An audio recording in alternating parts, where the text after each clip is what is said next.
Ladies and gentlemen, boys and girls, it's your boy, the Wrestling Classic, and I'm here with none other than the legend himself, Rikishi. How are we doing?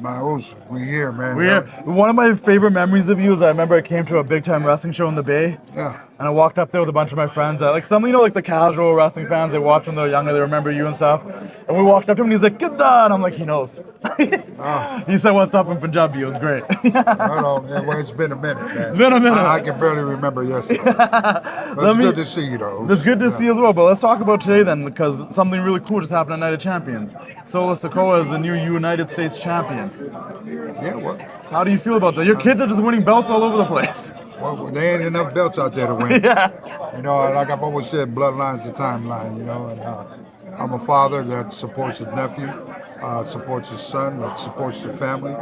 You know, it's been well over 75 plus years, past, present, and future, that we stand on business. And so this is the reason why I'm always advocating for the family. You know, the numbers don't lie to me. Yeah. You know what I mean? I mean, we got Yeet all over the place. Yeah. You got the Tribal Chief all over the place. Now you got Solo Sikoa.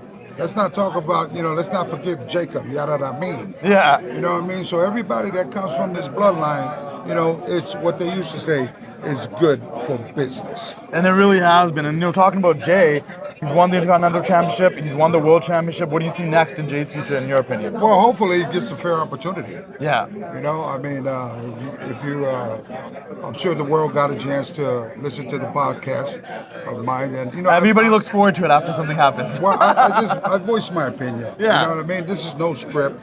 It's no, you know, it's just straightforward. And, you know, sometimes, like, you know, my opinion is just my humble opinion. And, you know, it's a father's opinion that, you know, that's been there, done that in the business. So I understand all that. So, you know, if there's any father out there that doesn't, you know, support or advocate for their kids, especially in the wrestling business. Yeah. Well, I don't even know what to call you. I don't think I'd call you a father. Yeah. You know what I mean? But being one of the guys in the business and a father that has kids in the business, yeah, I got to stand on business for mine.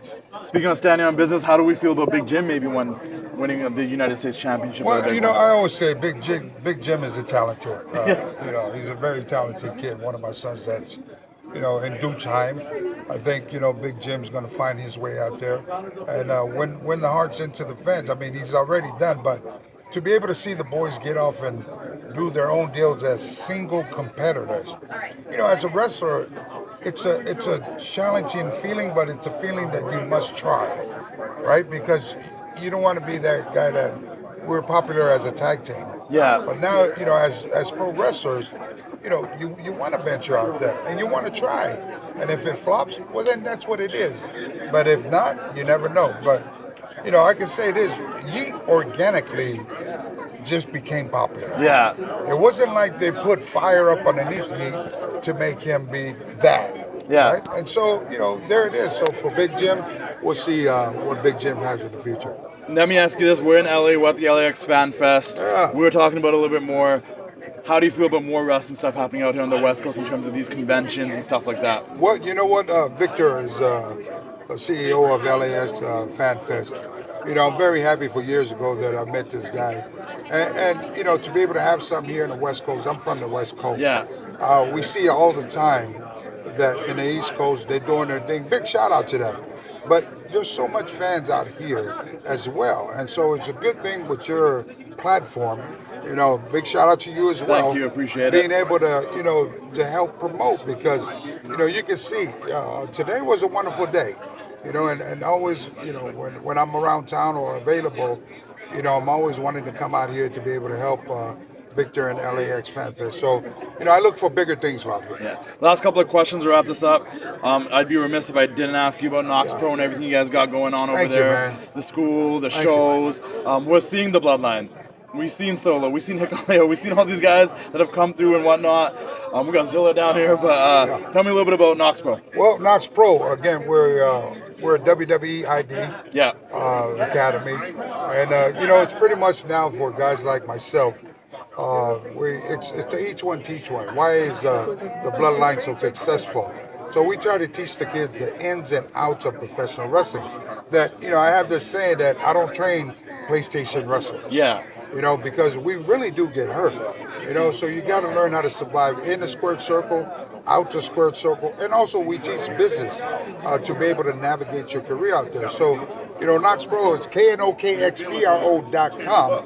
We're out here in the West Coast. We have training classes. We go on the website. You know, it's from Tuesdays, Wednesdays, and Thursdays, 6 to 9 p.m. And we teach everything from character development. You know, we have a lot of goofballs that come through. And so at the end of the day, when they come through, they realize, oh, this is not fun and games. Is there anyone that kind of you think has a future that you got there in the class right now that you're pretty proud of? You know what? I have this young girl. She was 12 years old when she came to me. Yeah. She's now 17 years old.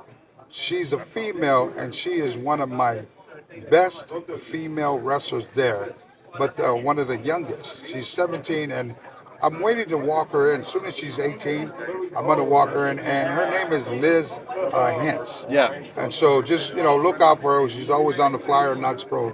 But, you know, the thing I'm very proud of is because she had problems in school. Yeah.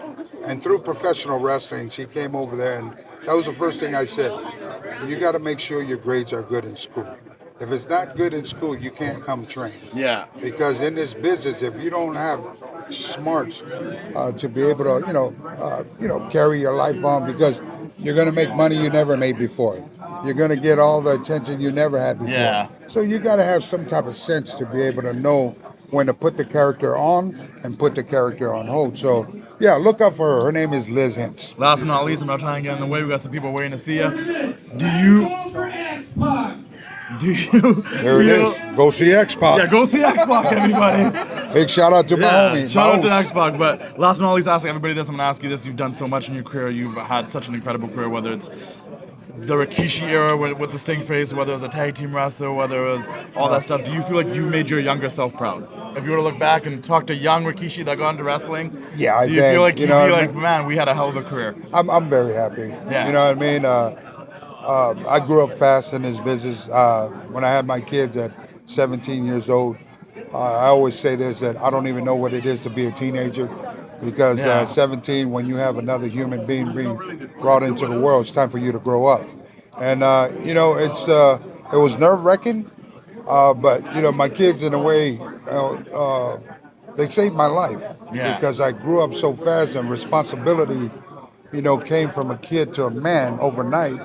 And I'm happy. I've learned. I went through the rough times in the business. The guy with 5 or 6 characters, and I realized that the characters to me wasn't important. Yeah. What was important to me was that weekly paycheck. Of course. And that's the most realist thing to me. And so I'm just very happy that. Big shout out to the young Rikishi. Yeah, awesome. I'm still here. Yeah, thank you so much. I appreciate it. It was a pleasure. Keep up the great work. Thank you. I really do appreciate it. All right, big shout out. See you all out. later.